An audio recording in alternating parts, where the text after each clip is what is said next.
If they can say it on HBO, we can say it on That Black Couple. Be advised.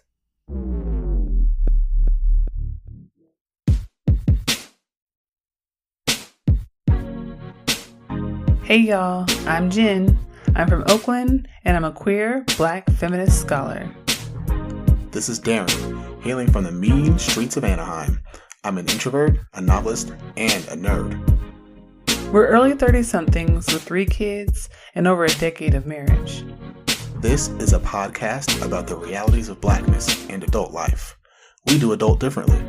This is That Black Couple.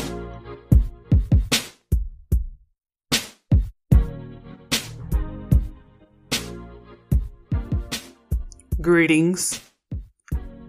Grab your hot chocolate, the kind from Starbucks, with a pump of cinnamon dolce. You know what I'm talking about? You talking about the snickerdoodle kind. Well, I don't call it that because mine has 2 pumps of white mocha, 1 pump of the normal mocha, and then 1 pump of cinnamon dolce. See, I like the double cinnamon dolce and then the double white. Well, that's because you're weird.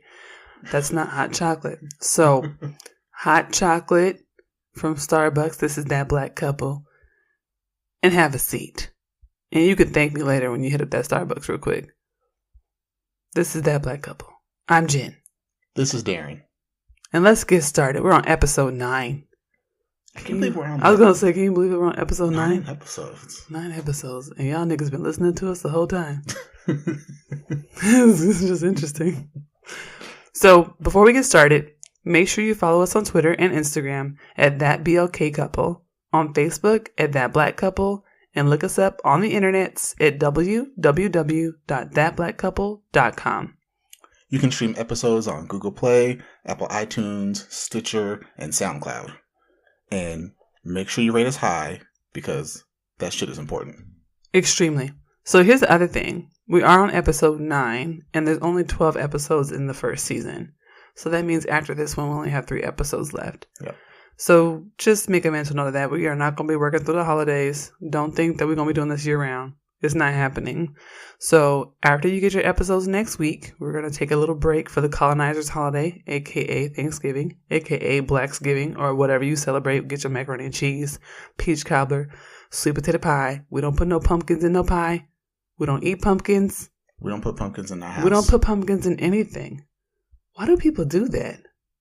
I'm not going to answer that question. I know the answer, but what I'm saying is, I think I'm just triggered because somebody gave my child pumpkin bread the other day, and I feel like it was a personal assault. Like I feel disrespected. Yeah, and they didn't really give us any No warning, one asked me. And he said he liked it, so now I feel like we have to work. No, to counter. We're not gonna acknowledge it. No. So, like I said, we're gonna take a break. After next week, you're going to get all 12 episodes, and then we'll be back in January with some new episodes. On today's episode, we're talking about implicit racism and microaggressions in predominantly white spaces. So, in First Things First, we'll be discussing how subtle forms of racism show up in our everyday lives. Then in the conversation, we'll dig deeper into what implicit racism is and how we conceive of microaggressions, and what racism looks like for Black millennials in the United States. Mm-hmm. And finally, in the reflection, we'll talk about how we address these issues and what some of the ways are to combat them when we do the whole adulting thing. Right. So we've written a few articles at watercoolercombos.com covering today's topics, and we'll also be covering some sources from the web in addition. So we'll make sure to drop all of those links into the show notes so you can read them at your leisure. Leisure? Your leisure. Oh, you said le. Yeah, your leisure. It sounded like lit earlier. Your leisure? Leisure. No, you got it's like you got to say it, it's like through your nose, your leisure. That sounds like some bougie shit. It is. Oh, okay. Lego. Let's go. Start this episode. Okay, so implicit racism. I know I think we kind of fell into this because we were watching This Is Us. Yeah. And I love that show. Yeah. But it's like a love-hate thing. It's a difficult one. Like from week to week, sometimes I love it, and then the next week I'm like, wow, this is just like. For me, it's not even weekly. It's like moments. It's like I love it, and then like 2 seconds later, I'm like, I hate this fucking show. They ruined it. They did it again. They ruined everything. you know? And so they did a lot of the episode where they were following the whole family when they were like in the childhood age range. And let's give some background if people haven't watched This Is Us. If you live under a rock. Little child. Yeah, so and you don't know what This Is Us is. So This Is Us. It's a show on NBC.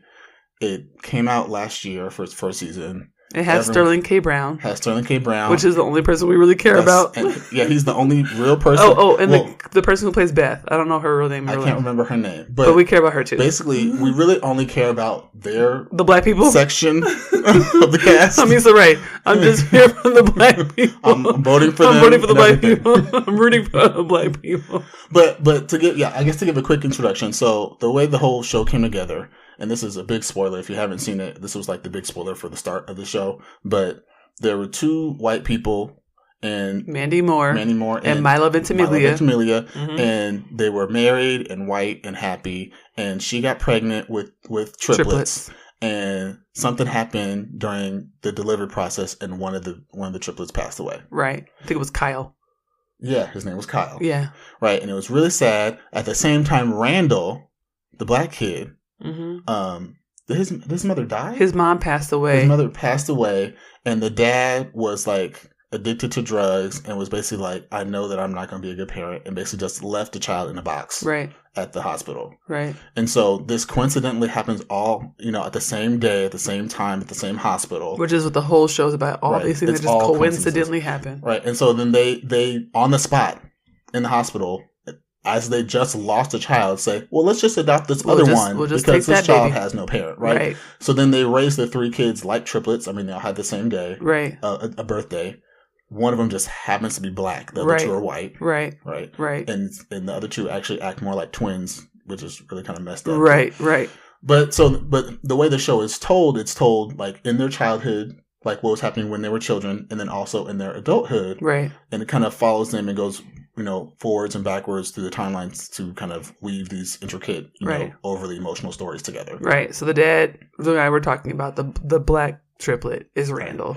And he's very serious. He's a very hard worker. Very smart. Very, very smart. Very accomplished. He has some issues with anxiety that they explore in the show, which I think they do a pretty good job with really that. Kind of powerful, kind of good. Right.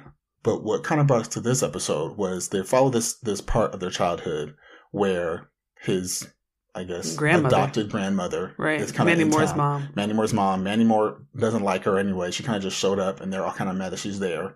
But they're all kind of just say, okay, well, you're the grandmother. We'll let you sit around. And she spends most of the episode just dogging Randall out. But not explicitly. Like, he'll walk in and say, oh, I built this great science project, and it does all these cool things, and it flips things up in the air, and it combines all these chemical compounds. And she's like, here, go play with this basketball. Right. Like, basically, all these, what people call, like, subtle forms of racism to basically say, well, you're a black kid, so I know it sounds like you really want to do all these smart things, but you're black. So what we're going to really do is just put a ball in your hand, and say, go bounce the ball and go run up the field, and that's your thing. Your thing is physicality, right? So let's stop acting like you can be smart or do anything, intellectual, right? And it was a hard episode to watch. It was, and to kind of touch on what we were saying about the show is it handles it really well in a lot of ways, but then there's also some like really like. What would you call those moments where Mandy Moore kind of steps in and is like, oh, Randall? I mean, I think the thing is that there's a lot of well-meaning whiteness on the show. Yes. Yeah, and like it's like they want to handle these situations which are very real situations, right? Not to diminish this or take it away and imply that there's not issues with implicit racism and that there aren't folks who move throughout the world who experience these issues. The issue is that in a lot of the ways that, for instance, like This Is Us shows it, is that Mandy Moore's character, Milo Ventimiglia's characters, they often step in and do the whole like, well, we're different. Well, we're gonna take care of our kids because we're different kinds of white people. Yeah, I think what happened in the episode is she confronted her mother and she was like, Mom, you are racist. You are so racist, Mom. And the mom's like, oh, you are racist. You call me racist. Right. And then, of course, Randall is like around the corner hearing this. Right. And Mandy Moore looks like just terrified. I'm so sorry, son. I'm so sorry. And he's like, what's racist? Right. And then she has to explain. This kid's brilliant, but he doesn't know what right, racist is. She has to explain. But what then racism isn't that is. commentary, though, that they've never told this kid what racism is? Right. Right. Come on. And that's the thing. That's where they miss, right? That's where they mess up because they want to do this whole thing about like having this black kid in the family, having one of the twins who's like overweight, and in adulthood she's kind of obese, right? And then they have the kid who's like the star athlete and the perfect all American guy. And so when they say this is us, and the dad is struggling with alcoholism, so they that's what they mean by this is us, and it's like this kind of combination of humanity, like the things that just go on in a family. And I get that. Like, I really, really get it. But what I struggle is like the caricaturing of Randall's blackness as like being this really weird thing that they navigate in every single episode. And then they just bungle it in so many obvious ways. Mm-hmm. So you have this grandmother who's implicitly racist and sometimes explicitly racist, but you've never talked to the son about what racism is.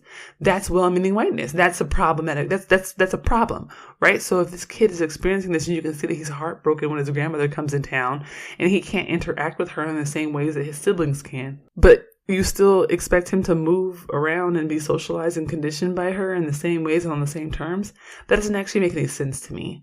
And so, so that was where it's like, okay, we have to do something on implicit racism, because I think implicit racism is a real important thing, right? It's an important conversation to have. And it reminds me a lot of like when I worked in corporate America and I would have this one white girl who would come in and greet everyone with like a hi. And then like the black people, especially like me, she'd be like, hey girl, how you doing, girl? You know, and like neck rolls and like weird like eye fluttery things and like things I just would be looking at her like, what is going on? Or like when I told her I didn't like Rihanna's music, that became a whole thing. And she like harangued me about this for months because somehow she wanted to like measure this white girl from Minnesota wanted to measure my blackness by my like for Rihanna's music. I'm like, oh, she's just not, I don't buy her music. She's beautiful. I just don't like her music. Right. And so like, it made me think about the ways that like we interact in these environments with white people who are racist, who are not colorblind. And, you know, colorblindness is really just a cover for being explicitly racist, in my opinion. It's like, I completely see race. I completely see your color, but it makes me so uncomfortable that I'd rather pretend like it doesn't exist. That's what colorblindness is. And to me, implicit racism is kind of a derivative of that. Implicit racism is like, I actually am trying to subvert my own racism. I'm trying so hard to hide it. I'm trying to not be like yelling the N-word at you. I'm trying to not openly discriminate against you, but it keeps coming through because I'm still trash and I'm still racist, right? And so I'm like, we have to talk about this idea of implicit racism and if it even exists. Right. Like if it's actually even a real thing. And if it's implicit racism, is still just racism, right? I see it as like levels. Levels to racism? I think there's like levels. It's like, so like when you think about like we were talking about with Randall, like I feel like, you know, that's quote unquote implicit racism. And I feel like it's almost like a programming.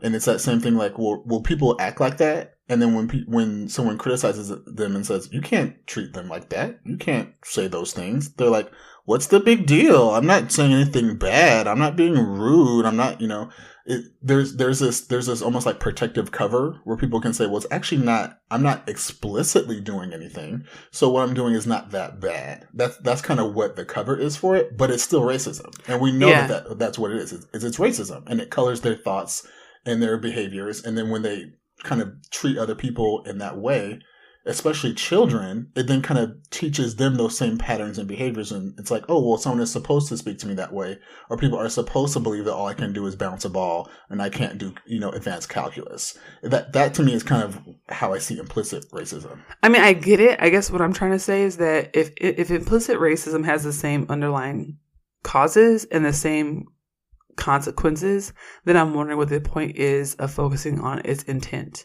Right? So if the causes are white supremacy, anti-blackness, and white heteropatriarchal capitalism, right? If the causes are colonial histories and imperialism, if the causes are this idea that white people are just better people than everyone else, and if the consequences are the shortening, influencing, impacting of Black life, if the consequences are fewer resources and opportunities for Black people to achieve liberation. If the consequences are the same, if Becky says, I'm totally racist, or she says, I'm not racist, or she says, I don't think I'm racist, or she says, I don't mean to be racist.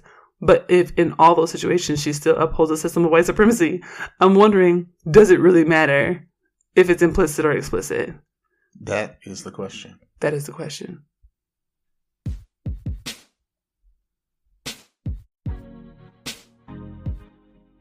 Thank you for listening. We are the proud founders of watercoolerconvos.com, a platform at the intersections of Blackness, culture, and adulting. We started that Black couple to dive deeper into the issues facing young Black millennial folks navigating the anti-Black, anti-queer, white supremacist world today. This podcast is supported by donations and patronage of our listeners and readers of our blog. You should head over there and check out some of the content when you get a chance. If you would like to become a monthly subscriber or patron and help fund our content, sign up at www.patreon.com/watercoolerconvos. Patreon is spelled Patreon.com. Please consider giving $5 or $10 per month to help us build our platform and grow our organization. We really want to hire new writers and social media people, y'all, but we can't do that without your help. You can also give a one-time donation at www.paypal.me/watercoolerconvos. All donations are welcome. You can stream the show on Google Play, Apple iTunes, Stitcher, and SoundCloud. When you listen, please consider hitting that heart button, sharing an episode, giving us a 5-star rating, and leaving some dope-ass comments. This helps us with our page views and also gives us more listeners for the show. Thank you so much. Let's get back to the show.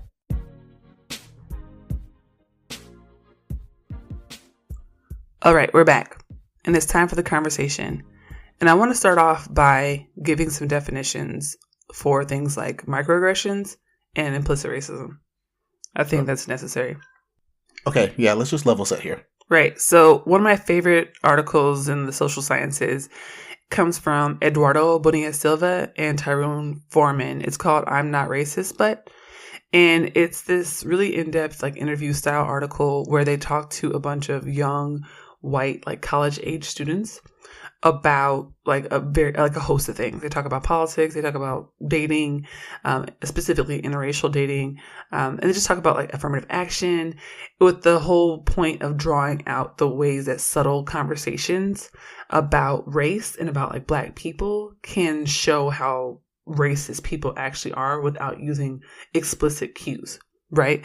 So the article is really interesting because a lot of the people in the article, you can tell that they get really uncomfortable when certain topics come up. Like they'll say, oh, I don't have a problem with like interracial couples, but I would never do that. Like I would never date, a Black person. Or, right. I don't want to say anything racist about affirmative action or about Black people, but I kind of feel like it's wrong. Right. So they clearly didn't feel comfortable saying like the explicitly racist shit that was probably in their head, because coming out of their mouth, it didn't sound right. It sounded unacceptable. It sounded wrong. Right. But that doesn't change that they feel that way. They thought those thoughts. They just didn't want to say them because they were embarrassed. And then having to look at someone in their face and say it is like, I think this might be racist. Right? It's acknowledging it, yeah. Right. And then we know that there's a lot of ways, like you'll be on Twitter or you'll be on Facebook and people will say, I don't want to sound racist, but, and then after that but is almost always the most racist shit you've ever heard. It's almost always something like you're like, wow, that's incredibly racist. Every time. Right? And so for me, it's like, okay, we talk about implicit racism and symbolic racism and all these, derivatives and variants and integrals of racism, but they're all racism and they all stem from anti-Blackness. They stem from white supremacy. So what exactly do we accomplish with using terms like implicit racism? What if we're really just talking about the fact that there's no longer like Jim Crow? If we're talking about the fact that there's no longer like a legal right to walk out into the street and lynch a Black person, and you might actually go to jail for doing something, like that. Might. You might be held accountable for doing something like that, right? If there's no longer the riots of East St. Louis, There's no longer the stuff that Ida B. Wells was documenting in the late 19th, early 20th century, the type of lynching and mayhem that was happening to Black folks when Du Bois was covering the South. You know, when Douglass was talking about the experiences of watching post-slavery and in slavery, looking at how people were being treated for actually just wanting liberty and life and justice, right? If we're saying, okay, that stuff doesn't happen anymore, so now racism is implicit, how? What's changed is how we've talked about racism, right? How we express our racist ideas. And I say we, I mean white people, and I'm not white, but, you know, what's acceptable. What's changed is what's acceptable. I agree. And I think this is a really interesting kind of way to come at it. Honestly, as you were talking, I just kept thinking, I mean, I've interacted with a lot of white people in my life. I know you have too, especially in my childhood. And I think about people who kind of do that.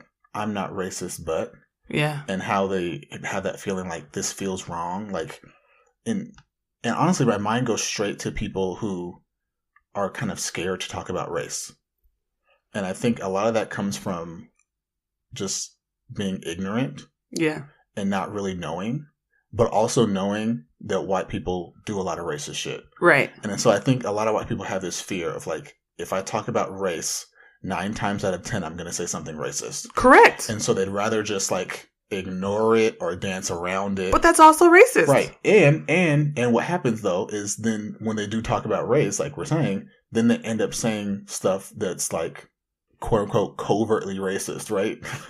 Because like they don't, it's that idea of intent versus, you know, the reality of the situation of, I'm not saying this I don't intend to do anything or say anything bad about you in a racial kind of way, but that's exactly what I'm doing with my words. And I think that's the dichotomy that at least seems to be the dichotomy that a lot of white people right kind of are fighting. And I think honestly, the idea of implicit racism is a way more or less to basically soften the blow for white people to say, I agree. You're not being, you know, overtly racist. You're not like those old Southern people who hung people. Yeah, you're just implicitly racist. Like that's the type of racist that we can work with. Like we can massage that out. You know, we can train you like a dog to not do the implicit racist stuff, right? Yeah. I feel like that's kind of what is behind the idea of implicit racism, of just making white people feel better or not feel as bad about the type of racist that they are. Which is why it's inherently wrong.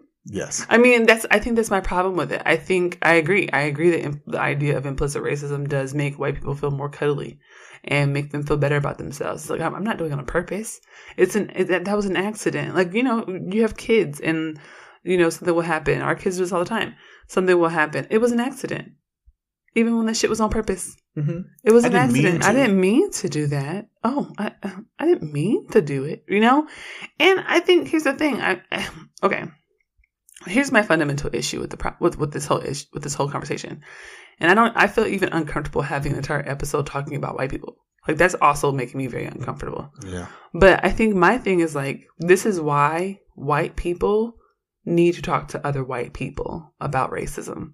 Like, I really fundamentally believe that unless a person of color, specifically a Black person, is being paid for their work to talk to white people about racism, they shouldn't be doing it. It should be white people who understand white people, who've lived lives as white people, to talk to other white people about shit like this, right? Because if I'm talking to you and you are doing implicitly, covertly, symbolically, whatever weird frou-frou, powder puff word we use for racism shit to me, you are harming me, right? You're harming me. And you're already predisposed to not even fully kind of take in what's being said. Right. Because of who it's coming from. Right. Exactly. So yeah, exactly. When a person of color, specifically a Black person, specifically a Black woman, a queer trans folk person, like, let somebody be at the margins, trying to talk to a white person, a cis het white person, especially a man, about the ways that they are remarginalizing them. You know, it's like talking to a brick wall. Yep. And that's why, to me, it's not our job to do that work. It's just not our job to do that work. And So, okay, let's talk about microaggressions, because I feel like that's another word that people throw around a lot. And actually, a lot more white people use the word microaggressions than black people. Well, yeah. Yeah. I think there's a clear reason for that, Yeah, too. I think so, too. So, okay, and I want to bring this up because a friend of mine, a good friend of mine, Hariz Ziad, managing editor at Black Youth Project, has said that implicit racism is a myth. And that because larger systems of white supremacy exist, larger systems of anti-blackness exist, and that they've world made in such a way that white people can't continue to claim to be bereft of knowledge that they exist, that we can't keep pretending as if implicit racism is a thing, right? You can't be ignorant for 500 years. Like, right. Legit. Like, you can't be ignorant to this day. Now, there are so many history books and the Google. You can't still be ignorant. Well, the one thing I would say is in theory you can't, but I also feel like there are some forces at work to like explicitly try to make people ignorant and try to actually erase what is true and to misinform people. I agree. I mean that's on a side note. I agree. Republicans over here rewriting history. They making history books say the Confederacy won. All type of weird shit. Yeah, I agree. And that's a whole other episode. But here's the other thing. Black people have to survive this shit. We have to navigate this shit every day. We figure this shit out as early as like fucking kindergarten. We navigate this shit and become adept at white supremacy. We understand exactly how the system works at a very early age. I refuse to believe that white people are just generally and collectively ignorant and are incapable of understanding how the system works, right? I can't. Yeah, it's definitely not incapable. It's a willful ignorance. It absolutely is. It's by choice. It's saying I don't have to. So Absolutely. I won't. It doesn't affect me personally, so right. I'm not going to do it. So I agree with Hari. But I want to talk about this idea of microaggressions. And the reason why is because I don't actually believe that microaggressions are a thing. I don't understand what a microaggression is. According to Psychology Today, microaggressions are the everyday verbal, nonverbal, and environmental slights, snubs, or insults, whether intentional or unintentional, which communicate hostile, derogatory, or negative messages to target persons based solely upon their marginalized group membership. In many cases, these hidden messages may invalidate the group identity or experiential reality of target persons, demean them on a personal or group level, communicate they are lesser human beings, suggest they do not belong with the majority group, threaten and intimidate or relegate them to inferior status and treatment. Wow. Listen, what did I just say in there that was micro? That's exactly what I was going to say. None of that felt small. None of that felt little. None of that is micro. None of it.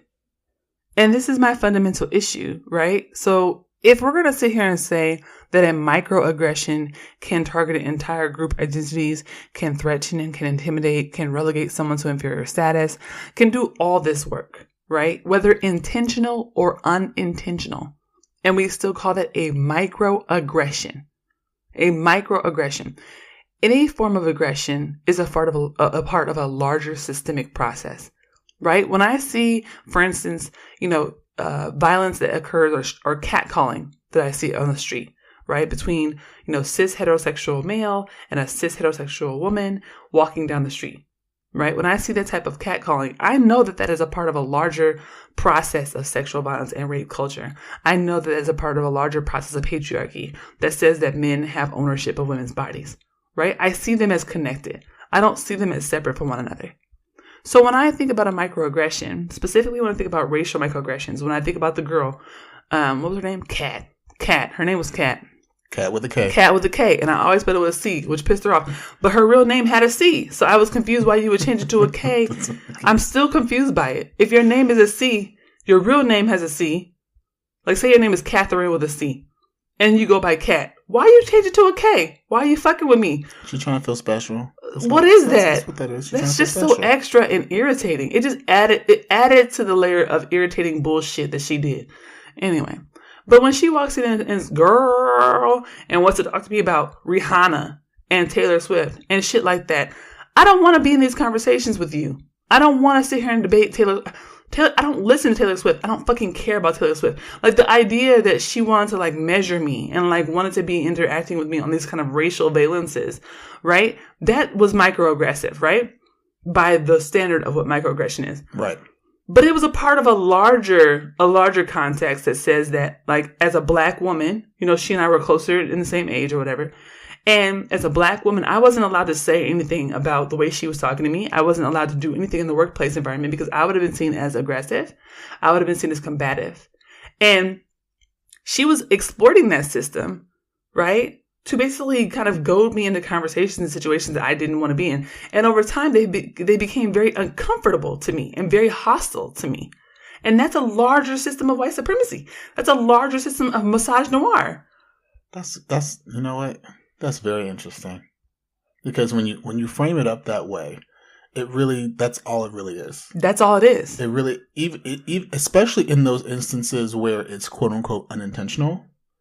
It's unintentional, but it's also harmful because of white supremacy. Right. Right. So, like, she doesn't have to think about, hey, I wonder if she wants to have this conversation with me or not. Right. She can come from a place of well, I want to have a conversation with her about this. So she has to have it. And I want to read her and I want to understand, you know, where she lands on these, you know, specific topics and subjects, because as a black woman, I want to understand, you know, she's able to come at it almost like I want to say voyeuristic, but it's almost like she's on a safari and she's on an expedition and she's like, let's talk to her about Taylor Swift, the land of the blacks. What about this song? She literally, like, played music for me. I was in a car. We were going to lunch and with the other black girls, and she, like, made us listen to music because she wanted to hear my opinion on Taylor Swift's music. I'm like, this bitch is talentless. I don't really want to hear.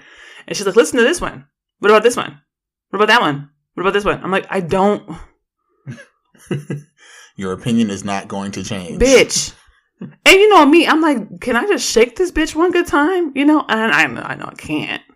But, like, hood laws would say I could check her at least.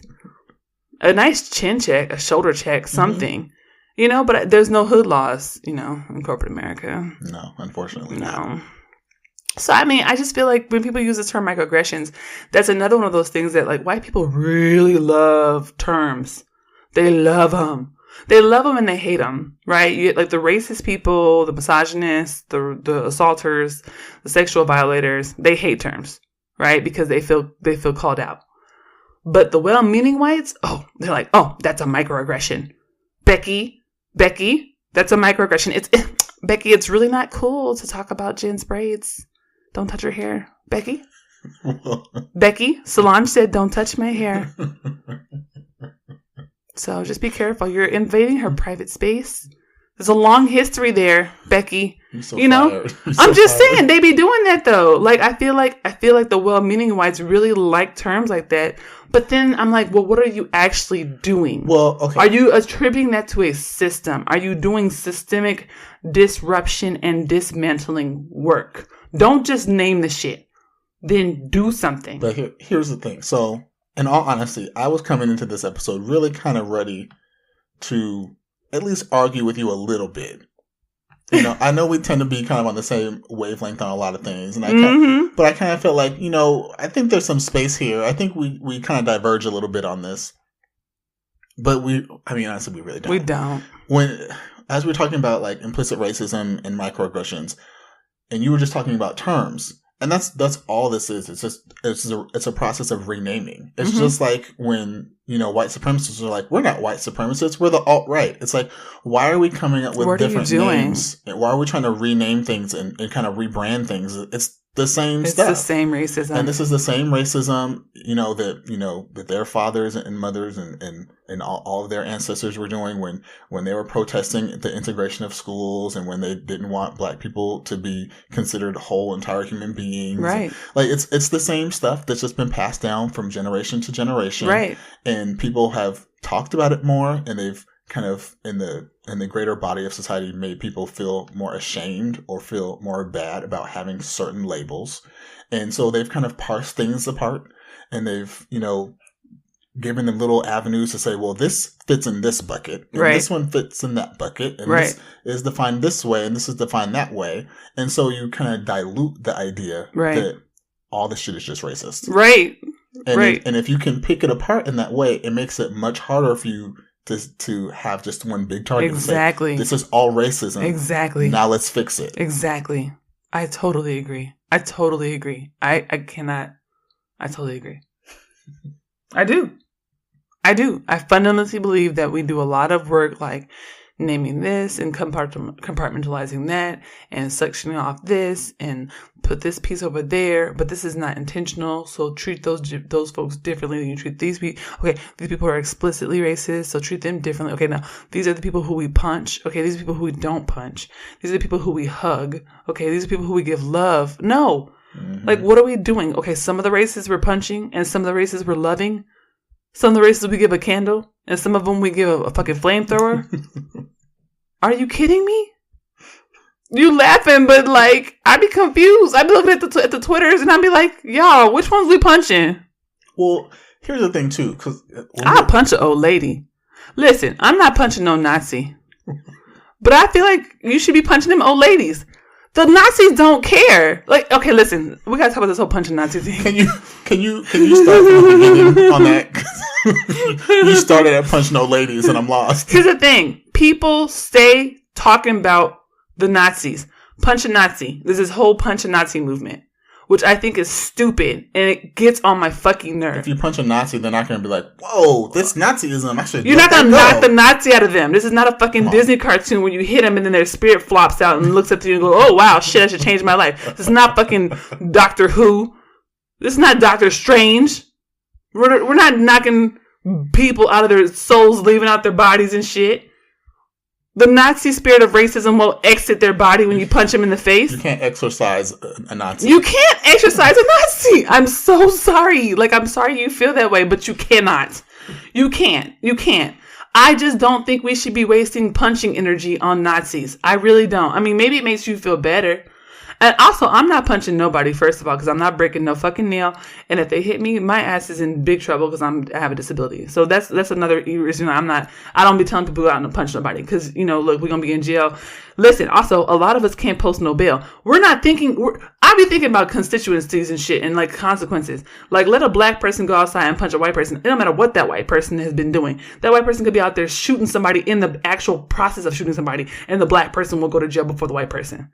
Yep. So I just, whatever. Anyway, but what I'm saying is the reason why it concerns me is that there are aunties, uncles, cousins, sisters, brothers, church members, homies, sewing club presidents and shit who are racist as fuck. Co-workers who will sit right in your face and say racist shit. And we say nothing to them. We don't punch them. We don't never punch them. We don't never talk about punching them. We just sit around like, oh, well, they're just from a different time. Oh, Aunt Nancy. She always saying that racist shit on Thanksgiving. What are you talking about? Well, I think here's the thing, right?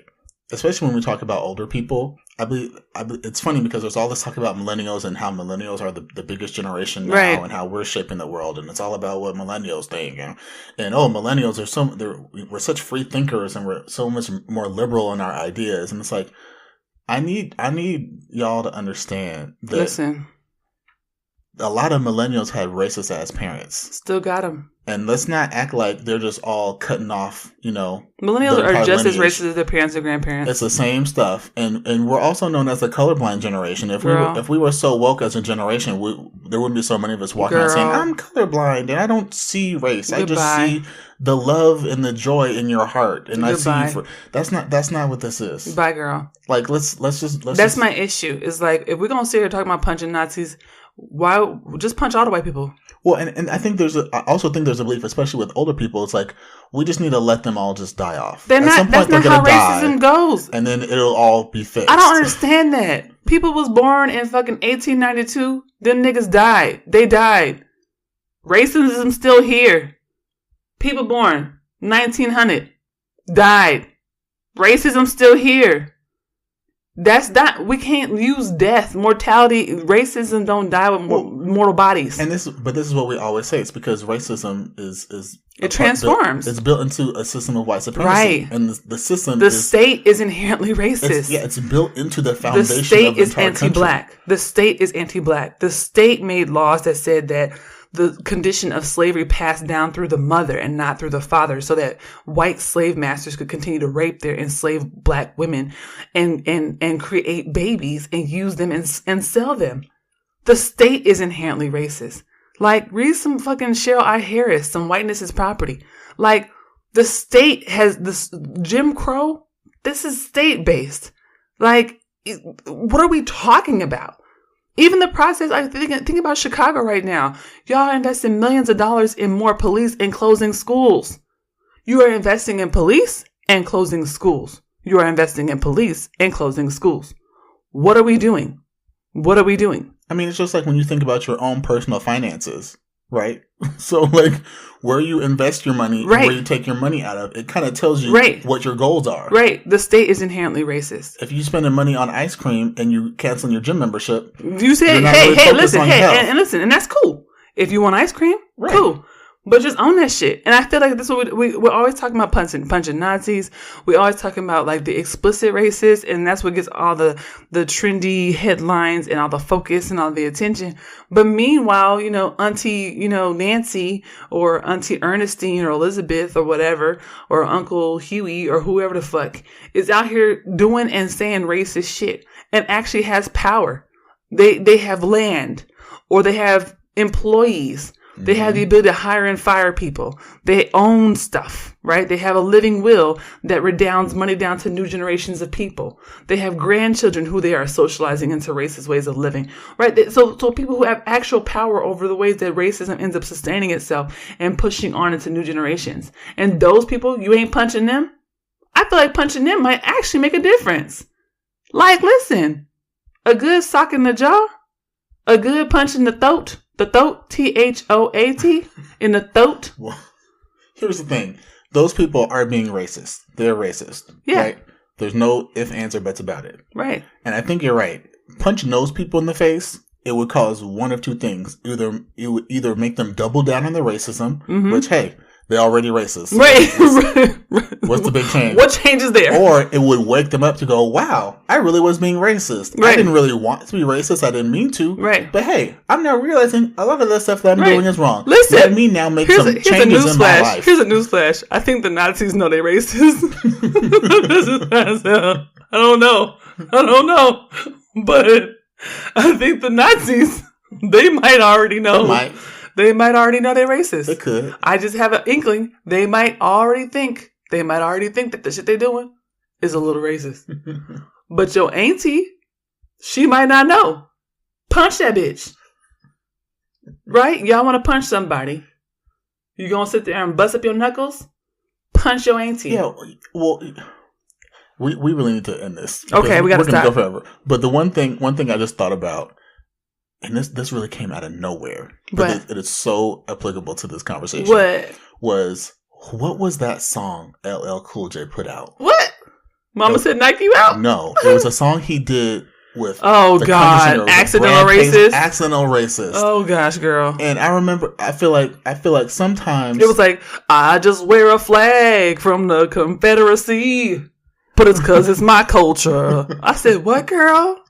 Sometimes multiple people need to get punched. I feel like in that situation, both of their asses should have been hit. LL Cool J needed to be knocked out. Well, LL should have punched him, and then somebody should have punched LL. Yeah, it should have been like a reciprocal LL punch. should have been required to punch him. Yeah, and then he should have been punched by somebody else.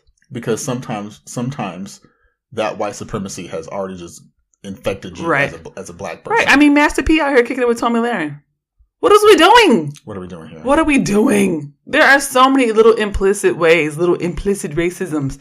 And we be sitting here like, oh, they don't mean to, girl. Punch them. You want to punch somebody, punch them. Don't apologize. Save your wrist. Save your wrist. Train that wrist up real good. Save your knuckles. Hey, they coming for Obamacare already, Right. Get it in now before open enrollment. There you go. And just don't be punching them Nazis. The Nazis be working out. The Nazis actually look crack adjacent. And if you know anything about somebody crack adjacent, listen. That's the other thing. People talk about punching a Nazi like that's where it ends. Like, I punched you. And he's just gonna walk away. Okay, girl. Listen.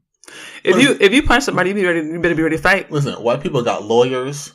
they got guns, yep, and they got a white supremacist law system on their side. Yep. You gotta come correct with a real plan. And even poor whites be out here. Mm-hmm. Listen, I've been in a lot of fights in my life. So y'all want to punch somebody, be ready to fight. That's all I'm saying. Be ready to fight. But if you punch your auntie, what she gonna do? She can't sue you because you family. It's a domestic occurrence. She gonna break up the family? Punch your auntie. Punch her and then start the conversation. Punch her at Thanksgiving. It's coming up. Y'all celebrate that? The colonizers' holiday? Lord. Imperialize Thanksgiving. Recolonize that. Columbus it. Re-Columbus. Can you de-Columbus? De-Columbus. I kind of like that. De-Columbus Thanksgiving and punch your family members. I like de-Columbus. Punch all of them. When y'all sitting there eating, what do white people eat for Thanksgiving? They eat green bean casserole. And dry turkey. Dry seasonless turkey. And Kraft macaroni and cheese and pumpkin pie. Okay. I'm concerned that you knew the whole menu. We've been talking about this. I don't think I talked about it. We've been talking about it. All I'm saying is, I don't eat it. When you go to Thanksgivings, de-Columbus it and punch your auntie. Punch her. For the culture. Like what you hear? You can find my mom and dad, aka That Black Couple, on the web at thatblackcouple.com. You can find them on Facebook at That Black Couple, and you can find them on Instagram and Twitter at That BLK Couple. If you have questions or comments about the show, email them at thatblkcouple@gmail.com. Thank you for listening.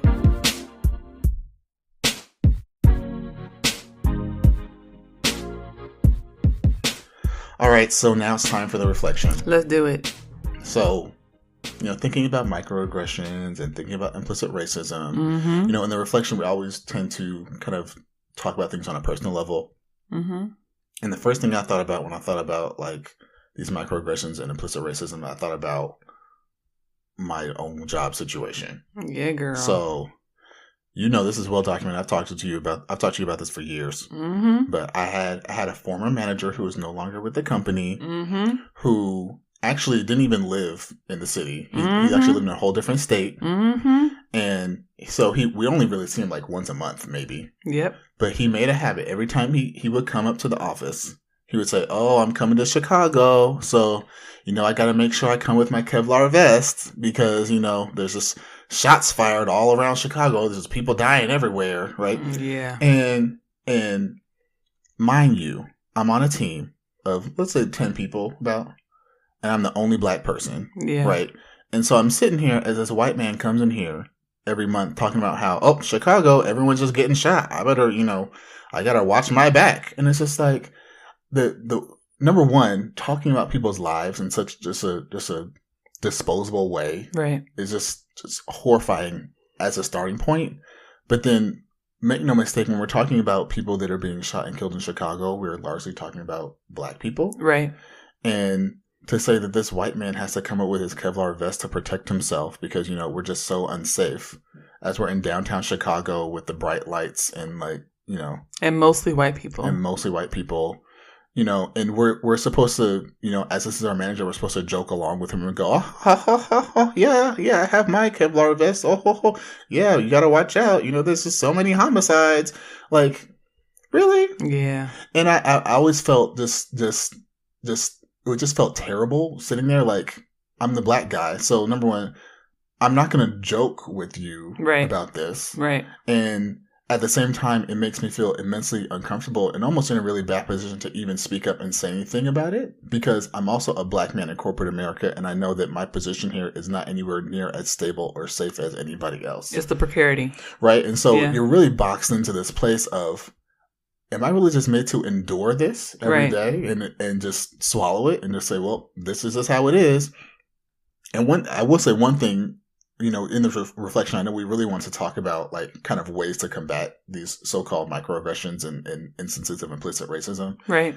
One of the ways that I kind of found that can be helpful, to your point earlier, is really kind of recruiting white people to do the work for you. Right. Right. So even in this work situation, right, it's like, I really should not have to be the black person to say, hey, hey, boss person, when you come in here and you joke about Kevlar vests and homicides, you're really talking about people that are dying that look like me. Yeah. And I don't think that's something that's humorous and funny. And I think it's actually really inappropriate to be having that type of a conversation in a professional workspace. That's not really a conversation I should have to have. Right. But if I can recruit some other white person on my team to have that conversation on my behalf, number one, he's going to be more receptive to it because, like we said, white people talking to white people, they're on the same wavelength, they're on the same level, they understand each other's language, they're more likely to receive the message. Plus, I then don't have to do that labor and also put myself at risk. And I feel like that's the other thing that we haven't really touched on so much. We just talked about it with, punching Nazis in the face, but there are real risks absolutely tied to things. Absolutely. And I feel like as Black people, where we live at risk every day, I feel like we should do the best that we can to limit the amount of additional risk we put ourselves in. I agree. And so even when we're fighting microaggressions, even when we're fighting racism or quote unquote just racism in general, I think we should always do our due diligence to also kind of insulate ourselves and protect ourselves in whichever ways possible. I agree. And I think so, to piggyback on your point, I think that's why I've written a lot lately about what I'm not going to do. Like, as an academic, I get a lot of people who email me and want just answers to stuff. And they just expect me to tell them. I get a lot of people who don't understand that that's actually a kind of misogynistic thing, to think that this Black woman is supposed to do this labor for you because you simply email me and demand to know, right? Or even, for me, the corporate environment, like, that was very violent.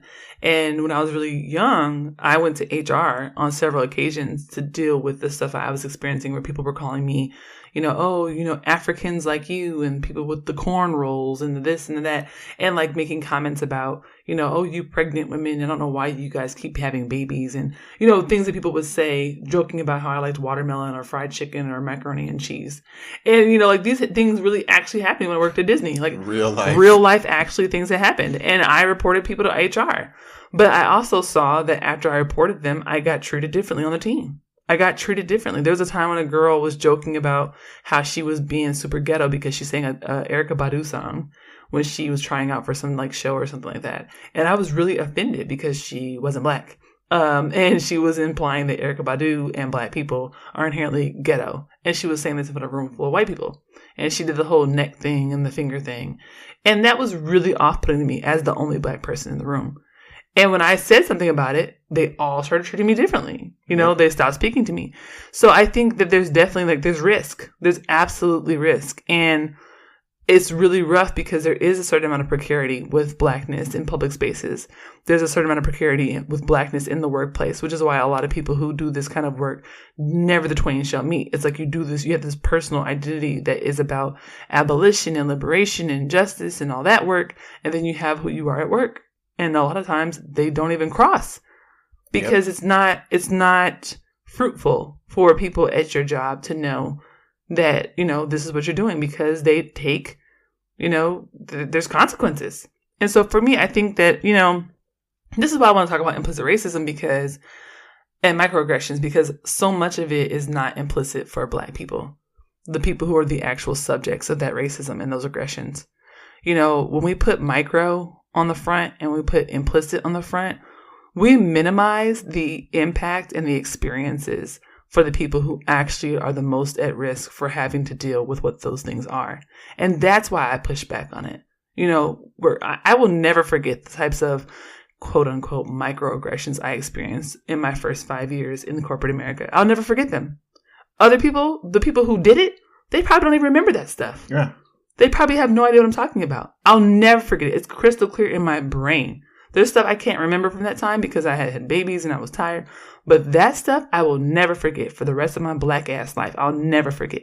And that's why we have to be really careful about when we're naming these types of larger systemic processes that manifest themselves in our daily, like, quotidian experiences and intergroup interactions, to not also in some ways use our own power and privilege to decide how those experiences are valued or experienced for the people who are the subjects. And that's why I push back every time we talk about symbolic racism, implicit racism, microaggressions. I'm like, no, this shit is macro as hell.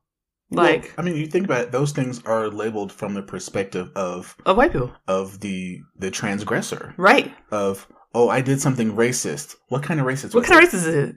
Oh, well, I was just implying something. So Right. It's implicit. Right. It wasn't explicit. I wasn't saying I hate black people or all black people are apes. Right. Right. I was just saying, oh, well, are you really good at basketball? I was just asking. I'm just asking.